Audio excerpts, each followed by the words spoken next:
যারা বলে ফিলিস্তিনিদের জন্য এখানে বিক্ষোভ সমাবেশ আন্দোলন করে কী লাভ, যাও চলে যায়, যুদ্ধ করতে চলে যাও।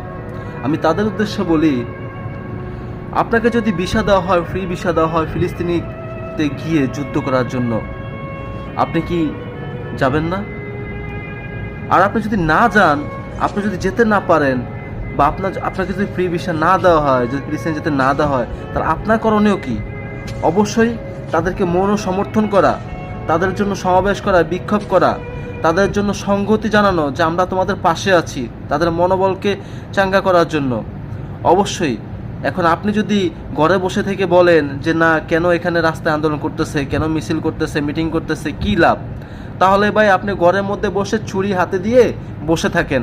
আপনার রাস্তায় আন্দোলন করতে হবে না, আপনি ফিলিস্তিনের জন্য সহায়তা করতে হবে না, সহযোগিতা করতে হবে না, তাদেরকে সমর্থন জানাতে হবে না। আপনাকে হাসরের ময়দানে আল্লাহ তাআলার কাছে তখন বিচার জবাব দিতে হবে। আপনি কি করেছেন? আপনি মন সমর্থন দিয়েছেন, নাকি প্রতিবাদ করেছেন, নাকি মন থেকে ঘৃণা করেছেন, নাকি ইসরায়েলকে সমর্থন করেছেন?